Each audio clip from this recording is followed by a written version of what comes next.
Start recording. All right. It's the Ides of May, isn't it? Is it? It's the of March. March, isn't it? Oh no, it's the 14th. It's the 14th. Okay. No, every second month, the 15th is actually technically the Ides of the month. Oh, I have no Yeah. idea. Yeah. Yeah. There. If you learn one thing today, Yeah. that's it. So I was just sitting here thinking, contemplating deeply This sounds dangerous. that I just don't care about the price of Bitcoin anymore. Yeah. Like to me, and I don't mean like, oh, I'm not going to trade it. I mean, meh. If it goes to 72, if it goes to 92, it has no meaning to me anymore, like the traditional markets do. And the traditional markets have very little meaning to me anymore, anyways. Okay.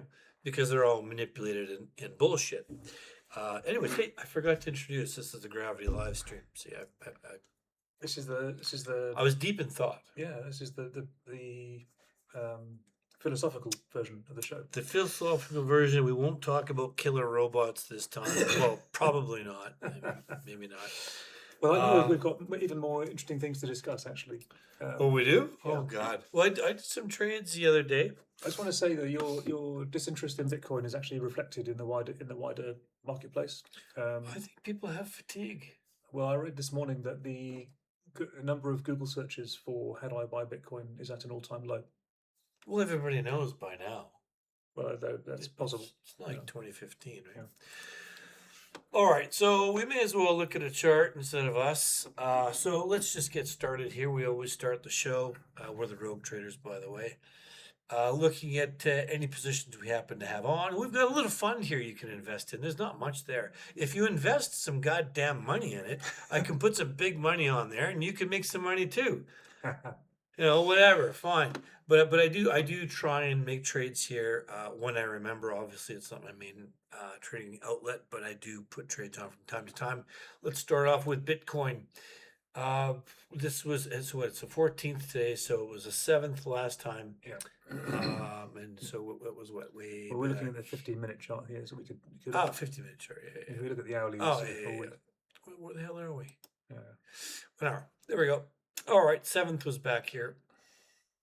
And I said that I felt that there's a chance we could short. Yeah. So I did short. Yeah. I came down here, and it didn't go anywhere. Went back up, and I stopped it out. Fine. I had no problem with that. But my intention wasn't to take a large short. It was more to buy any dips, and that was still my intention. And you can see I ended up buying. Because there's a little arrow right there. I bought right there. I threw a little order up here, and I'll see if we can move back up. And you can see I've got some more buy orders down here. But essentially, Bitcoin is done. Nothing. Yeah, it's moved a couple $1,000. Big deal. It didn't make it in any dramatic sense of the word. Yesterday was a day that pissed me off greatly in terms of the regular markets because no news, no anything, and the market just went up and up and up one direction, one of those moves, and it's frustrating if you're trading that. If you're on the right side of it, it's great. You just sit back and everyone feels like a genius, right? You just go along and party. Yeah, for no reason, Hey, that's great, But I would have. I tell you, if I would have just went long the market, it would have moved up and down, and it would have done all kinds of things. But of course I did. So I've got some stuff to say on the behavior of the S&P at the minute. So. Okay. Yeah. Should we go through the rest of the trades? Yeah, or you want to talk about that? Yeah, Okay. sure. All right. So we still got our Pax G, Richard's Pax G, because he's in love with gold. How did I do this week? Sideways. Yeah, not doing too much. I did buy a little more. Okay. You can see a little arrow there. I bought on that little dip. So okay, nice. Brought the average down a little bit, but that's more of a long-term thing. Whereas everything else I'm doing is more of a short to medium term. What do we got? I bought some Qs. So the trouble with gold is that when it goes, it's just going to go, and you've got to be in it. Yeah, you got to be in it to win it. You can't just. It's hard to time. Yeah. So the Qs yesterday, I've got some orders down here just for shits and giggles, no particular reason. You can see yesterday where I bought, sold a little bit, it went up, sold a little bit more, it went up, and just missed selling some more up there. So that was pretty good. Yeah. That worked out quite nicely. And I think I have some Tesla. Yes, I do have some Tesla. Nice. You did well. Let's see. And you can see I've got a bunch of buy orders down there. I'll buy. Tesla's one of those things where it's probably going to five. It's probably going to 1,000. Yeah. It might go beyond. That might take 6 months or 6 years. I don't know. But it's nothing I ever want to short. I'll only buy dips. Now, if robots start killing people or Tesla start exploding or starships explode, okay, that's a different story. Yeah. Anything can happen. But for the most part, I know Musk is in China with some other CEOs, and Yeah. that was a big deal. Meta wasn't there suspiciously, Interesting. so they didn't do too well yesterday. But all the stocks that were in China with Trump, because everybody's figured out if you get Trump's ear, you get deals, Yeah. and your price goes up. Let's just take a look at what happened yesterday.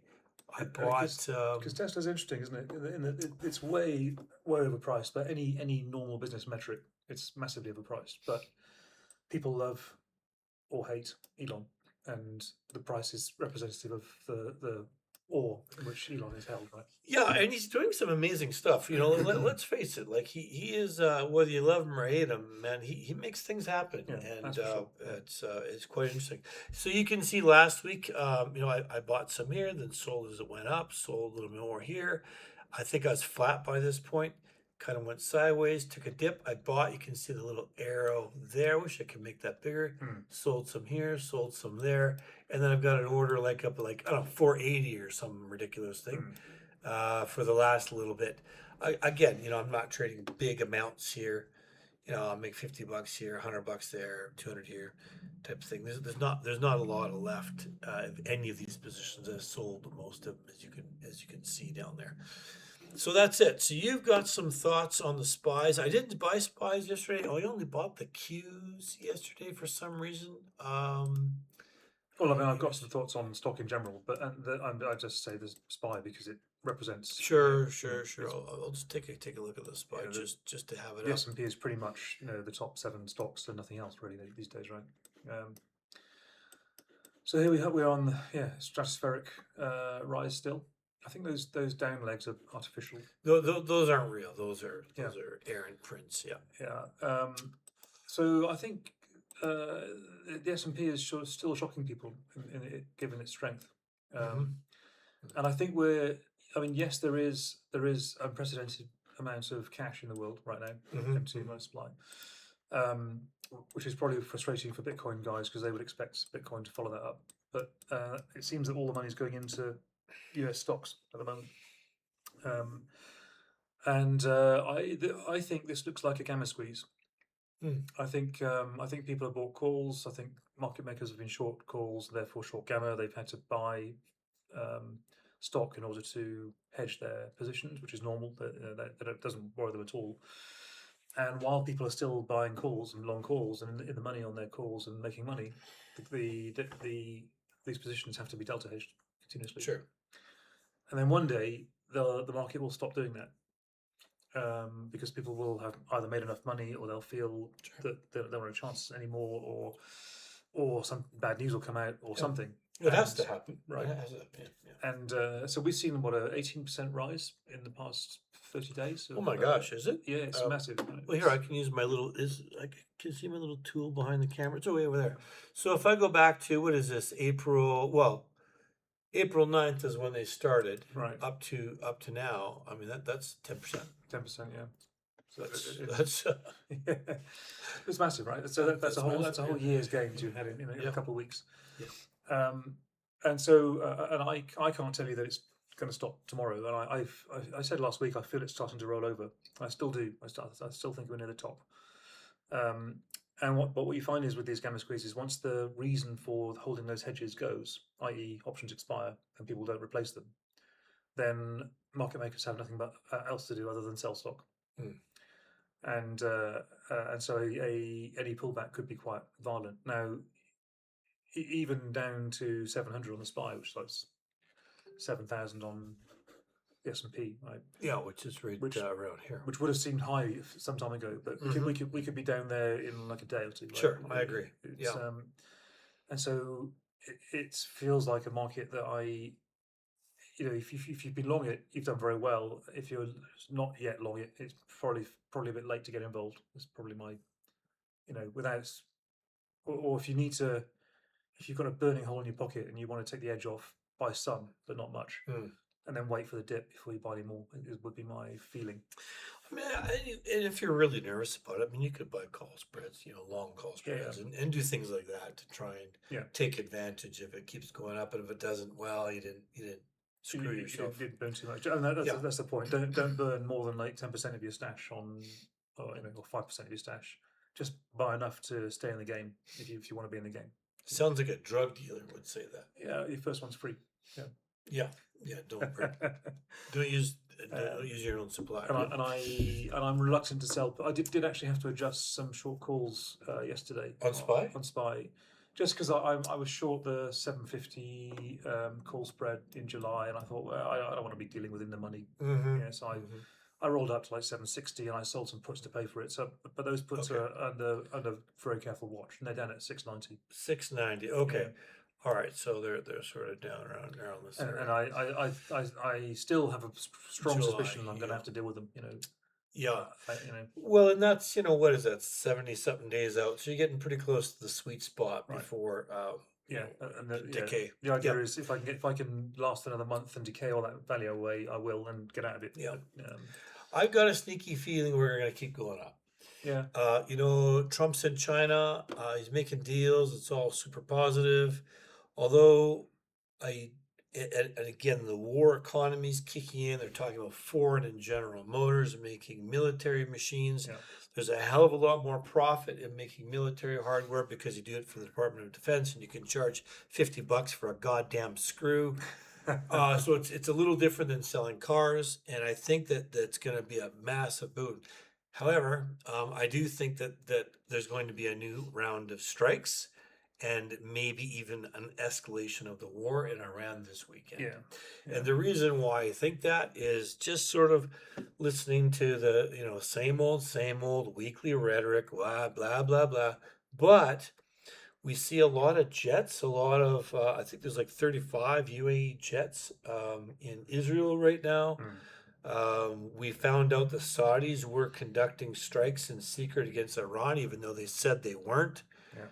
So everyone probably was, because they're all just lying bastards, every single one of them. And that's what you do in a war. So, no surprise, everyone does it, and that's the way it goes. And I think that it's going to have a big escalation, and I think it's going to happen this weekend. And I was thinking about this today, and I thought, well, I don't really know if it's going to affect the markets all that much. I think we're going to see a dip. I think we're going to see a knee jerk, as we always do. But I don't know if it's going to mean much. Like, when I was thinking about, maybe I better go short Bitcoin, or maybe, screw it. Screw it. I don't think so. If it goes down, I'll miss out on a short. I'd rather just keep buying Buy the dips. if it goes down, Yeah. and wait for the eventual taco and Yeah. go up. And I'm not shorting Tesla. There are other things that I will short. Yesterday, the big piss off that really pissed me off was, it should be on here. Is it on here? Palantir. Oh my God, Palantir. Yeah. No news. It opens and it just drops from 136 to 129. No reason, no bounce, no anything. The market's hated Palantir for a while Pissed now. me right off. No, because I'm actually short 130 puts on Palantir, and they're in the money now, or just about in the money. And it's concerning me because I really don't want to have to roll them. But and I want to see if they had Marvell here, but Gravity doesn't have Marvell. Marvell's another one. It will just go like straight up. It'll go like $18, and then just sit there and like, what's going to happen? Then overnight they gap it down $6, and then goes to $1. It's just annoying as hell. So it's worth mentioning that 10% of the stocks in the S&P are currently at all-time lows. Ha! Really? Yeah, we've got the biggest divergence in P&L in the S&P ever. Interesting. So you've got like 6 or 7 stocks keeping it at highs, and then everything else is in the doldrums. Well, and that makes perfect sense, because yesterday I saw the put to call ratio was around, between 0.5 and 0.6. So a little low, a little heavy on the call side. But when you looked at the stock heat map, Mm. it didn't look anything special. Yeah. It was a real mixed bag. Yeah. It's like, why the hell is the market ripping to new Well, highs? Right? I think the reason is you kind of touched on it. So the U.S. consumer is at their most stressed they've ever been. Oh my gosh, We're yeah. at Great Depression levels of desperation. Yeah. It's just that people are surviving on credit at the moment, and you're now seeing a plague of payday lenders coming out with 1,000% interest again. We had this 20 years ago, and we're having it again. There was a massive scandal about it 20 years ago, and everyone's forgotten again. We've got highest number of delinquencies on car repayments and Yeah. unsecured loans. So that. You got 20% of all car payments in the US are $1,000 a month or more. Wow. Wow. And in the US, you have to also pay incredible health insurance Right. if you're lucky enough to have it. So, yeah, US households are under a lot of stress. Yeah, so we've got sort of Main Street really suffering. Wall Street's booming. Yeah. And presumably, as you say, because of war and this fictitious utopia that we're heading into with AI. Because apparently we need to turn the entire country into a data center in order to maintain the future or something, right? Yeah. Yeah. So none of this feels particularly healthy.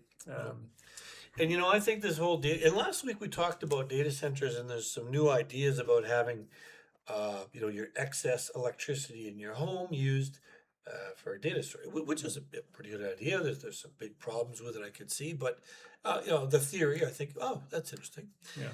The more I think about it, and we talk about now money being pulled back from data centers because it just got over exaggerated and couldn't possibly be held together.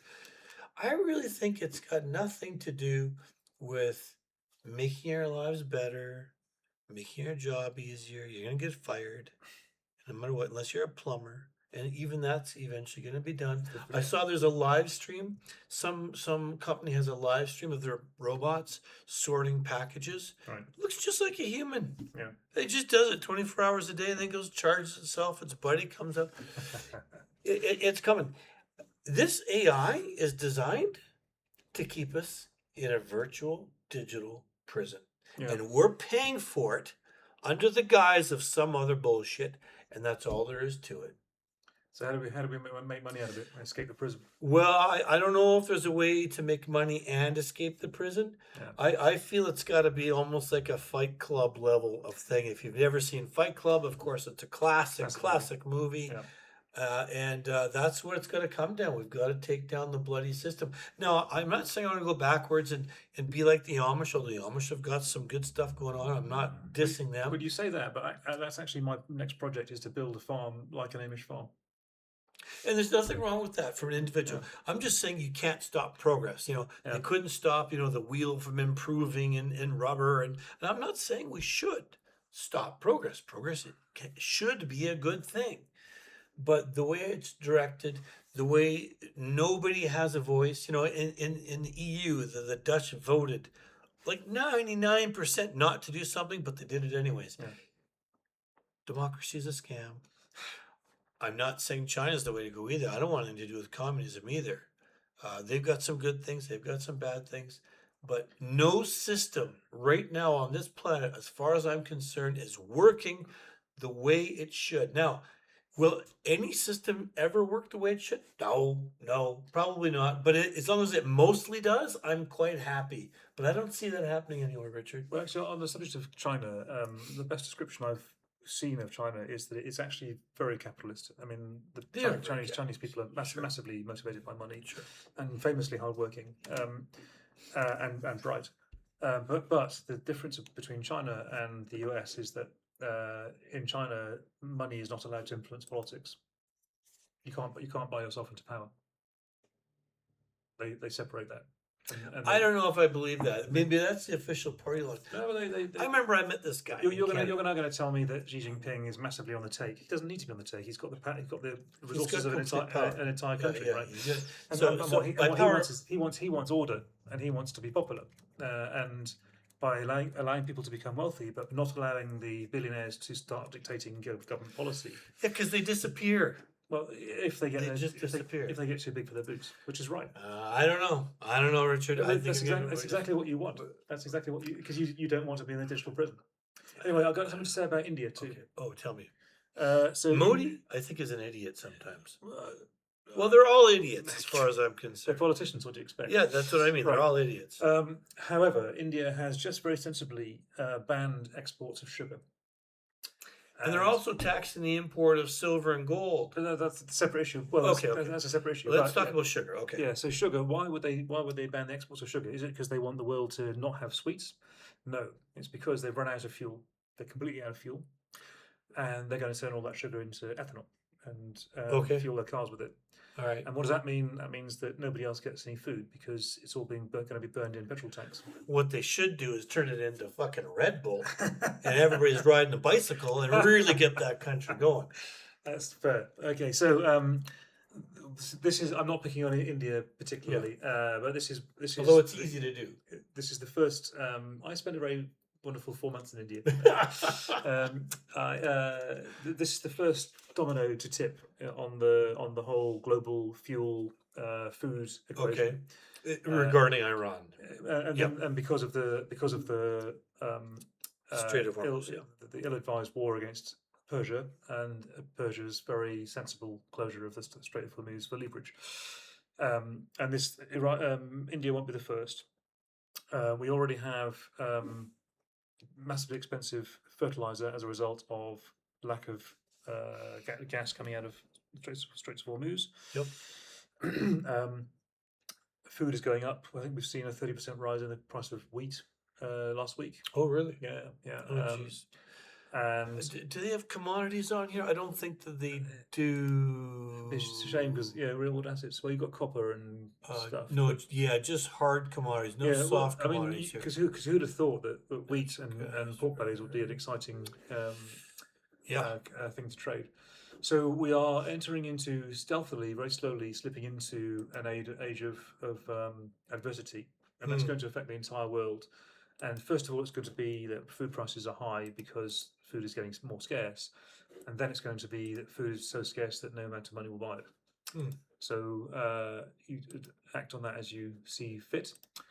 The other is, you're right, they did start taxing imports of gold. So Modi went on national TV in India and asked Indians to stop buying gold, please, and to preserve their currency. Which means he's bought more of it. I mean, which is literally the dumbest thing you could have done, because that's a clear signal to everyone to go and buy gold immediately and dump the currency. Especially Indians, they're famous for it, right? Exactly. Every housewife in India and China saves by having gold jewelry. Sure. And the Middle East, and in fact everywhere except probably the West. Although that started to change. So so that the clear signal there is obviously buy fucking gold. And ignore your government. Every time your government asks you to do something, do the exact opposite. Just don't tell them. And I think this is also going to affect other Asian nations that are out of oil, because they again have no industry to support their currencies without oil.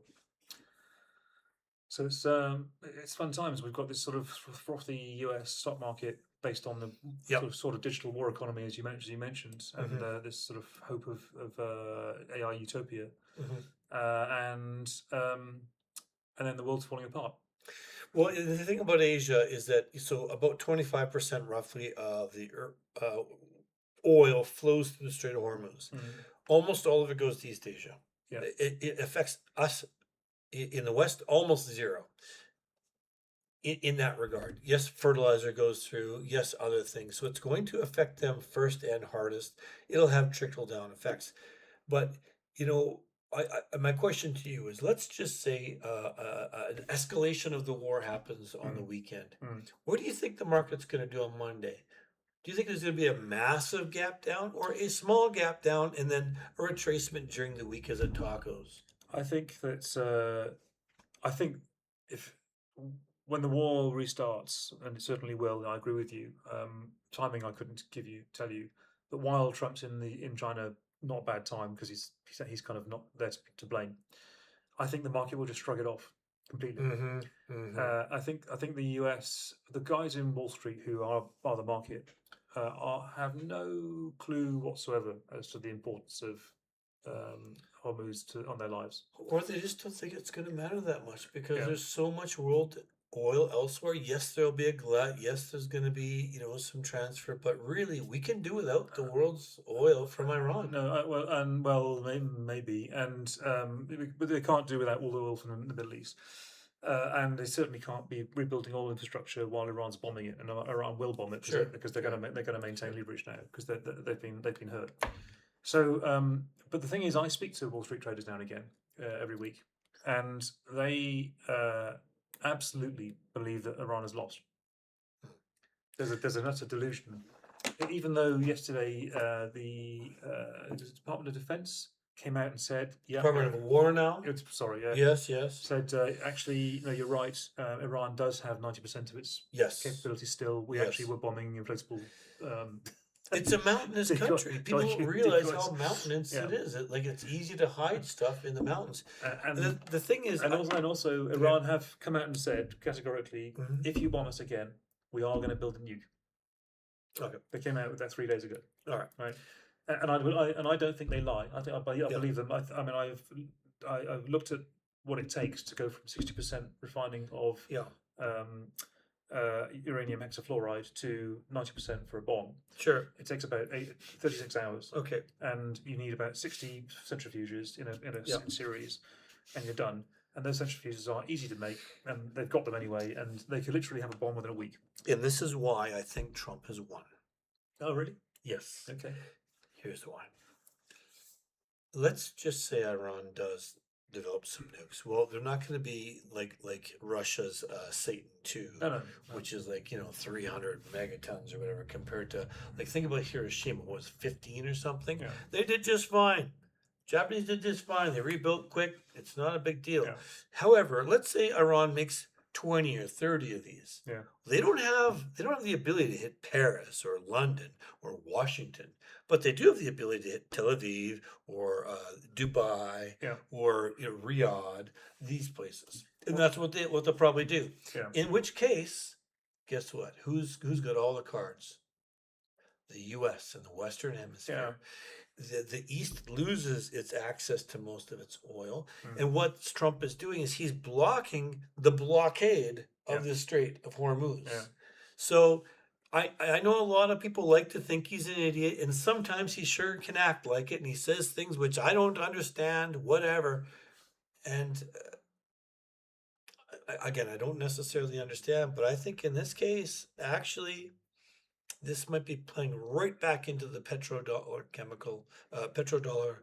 situation, reclaiming that because it was rapidly losing it to BRICS. But let's face it, BRICS, Brazil, South Africa, who gives a shit about South Africa? They're useless. Yeah. And I don't mean that. There's a lot of good people in South Africa. And I'm sorry, I don't mean but you know what I'm trying to say. As an economic powerhouse, you ain't it, and you're going down and down and down for all the reasons we know we can't say on TV. Otherwise, we'll get banned. But there's a bloody good reason for it. South Africa is meaningless in the big picture. Brazil, of course, they do have resources. They've got coffee and sugar and rubber and all these different natural resources. But these are not things that, oh my God, Brazil just did this. That's true. Who gives a monkey's toss? Well, actually, I was reading an article just yesterday. They were saying, I think quite cleverly, do you honestly think that the US went blindly into this war on a whim? No. And in actual fact, it's fully documented that this war has been planned for the past 20 years. I think so. Yeah. Greenland, the threatening Canada. I mean, Canada, come on, Canada, we're all a little bit, well, don't do, I'm sorry. I'm Canadian, I know, trust me. Mexico, Venezuela, all these South American, Central American countries, they're all being pulled into this homogenization under this U.S. sort of control, and there's a reason. It's got to do with the petrodollar. If they isolate Europe's a bunch of little babies. Have you ever seen the way that? I don't even want to get started on it. They'll come running back to mama just as soon as they realize they can't do it, and they're already talking right now. France is already openly talking about leaving the EU, whether they will or not, who knows, Mm. because they want access to the cheaper Russian energy and they need it. If all of a sudden the best thing that can happen for the US is Iran does get some nukes, they nuke some area, destroy all the, even if it's not nukes, just destroying it, Yeah. who does that benefit? You know, mea culpa. Yeah. Well, I mean, So the US does have yeah, enviable geography. Yeah. yeah. Uh, So look, I know I'm on a bit of a tirade today. It's just one of those days. so what are we buying then? Well, so yeah, back to the show. Like, what the hell are you guys doing? Well, I'm telling you what I'm doing. You can see I've got some Bitcoin. I do expect the war to break out this weekend. I never make predictions, but I am now. Okay. It's only because I've seen all these pieces being moving on the board, Yeah. and they're not going to sit there for 6 months Yeah. without doing anything. They're going to do something. And I think that we're going to see a coordinated attack between Israel and those GCC countries against Iran. We might see some boots on the ground. We found out that Israel had a secret base in Iran, Iraq. or sorry, Iraq. Yeah. Like, I mean, come on. Come on. No problem, man. Oh, it's fine. Imagine if somebody did that in France Yeah. or in US. Oh my God, but Yeah. fine, right? So there's a lot of shit going on. We're not being told half of it, True. which is normal, right? So I think that as steady as she goes, Trump's not going to let the stock market tank. It's not going to move 25, 30, 40% down like it did in those previous crashes. He will not allow it. It's important to him and to his ego. And I think that's one of Trump's main, is his Achilles heel. So buy the dips, buy the dips, buy the dips. Okay. Do I expect Bitcoin to rip up to 100K? Not necessarily, but I don't expect it to go down to 50 either. And if it did, I'd be buying the mofo out of it. So you can see I've got that. You can see I've got some Qs, but I've sold almost all of this stuff. Like I bought it on dips and I sold it right away. I'll keep some for some moonshots, especially Tesla. I'll always try and keep some for a moonshot. I've got an order up at 480, or it was there. I don't know why it disappears, but it does.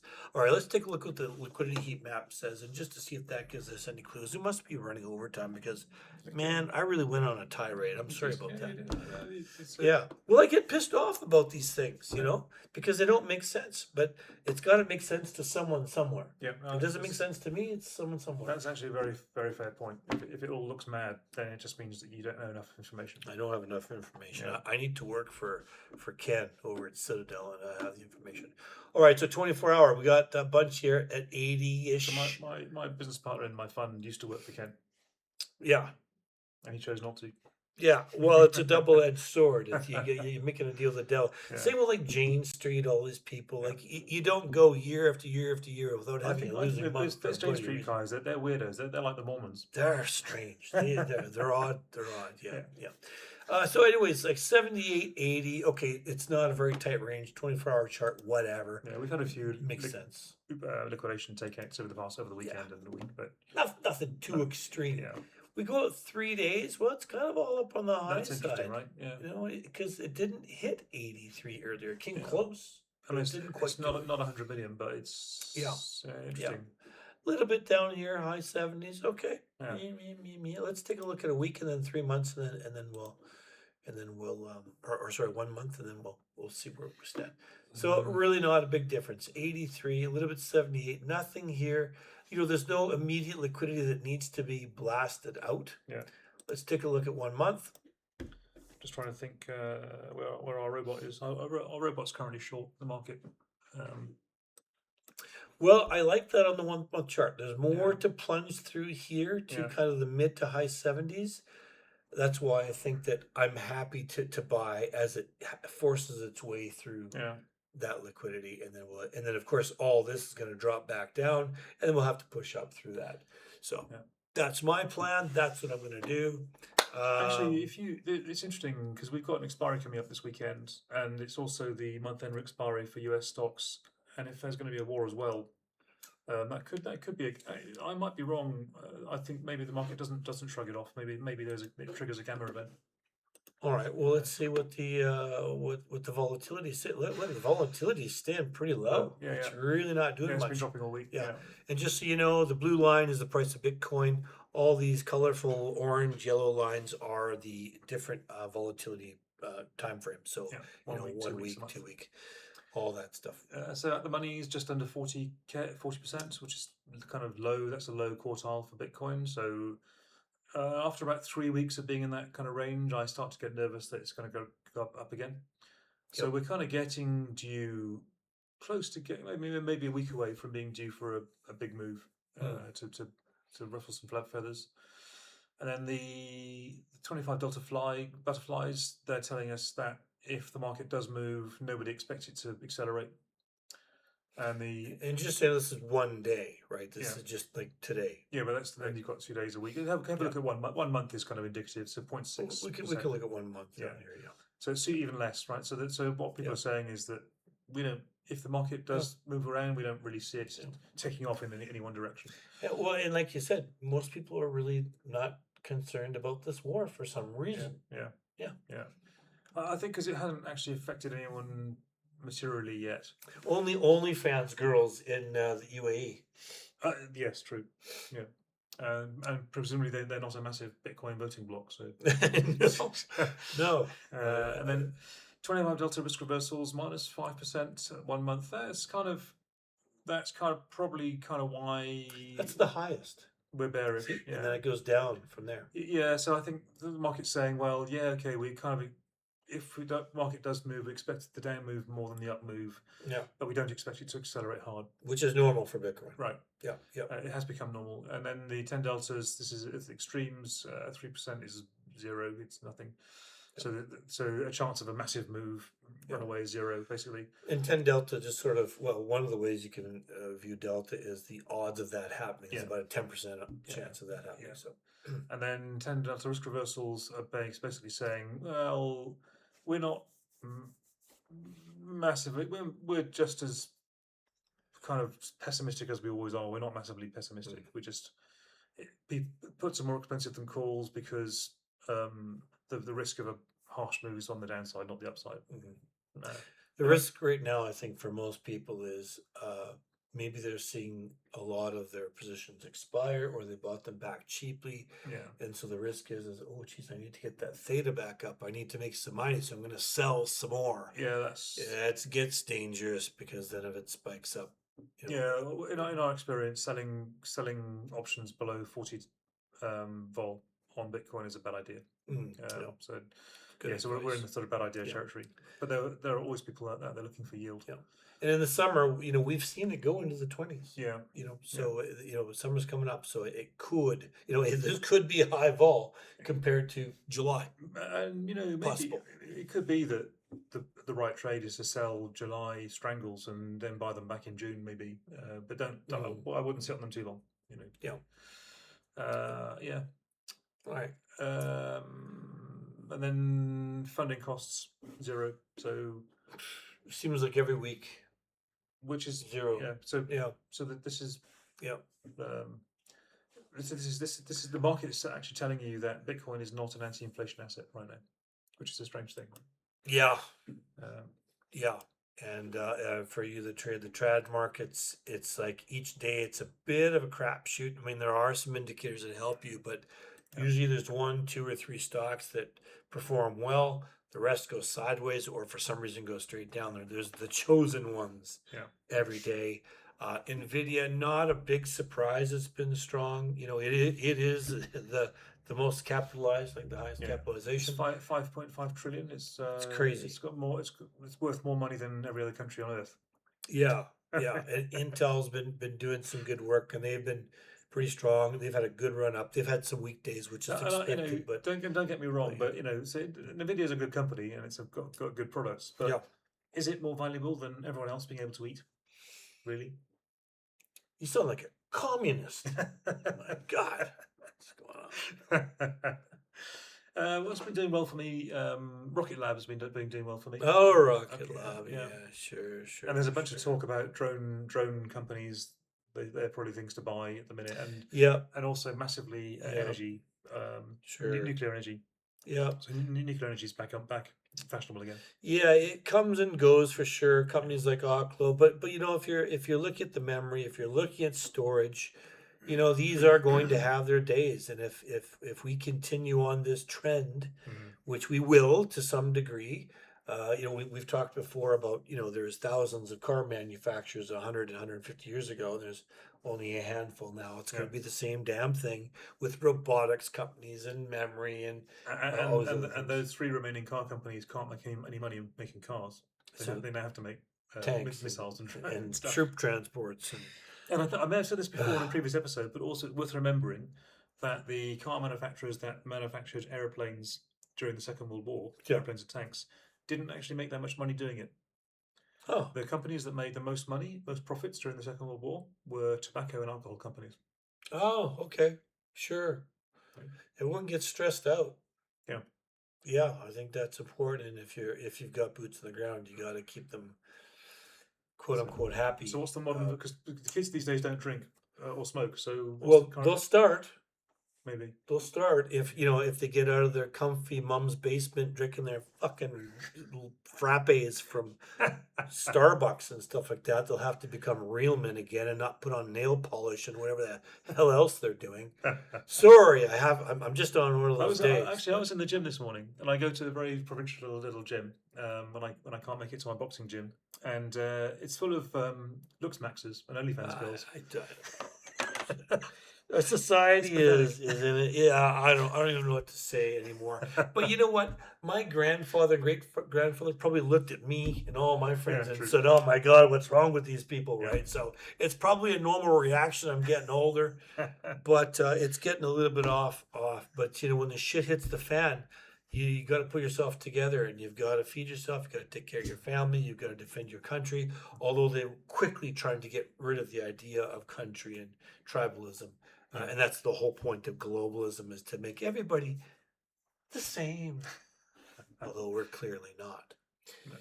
So that's it for today. What am I doing? I'm buying dips.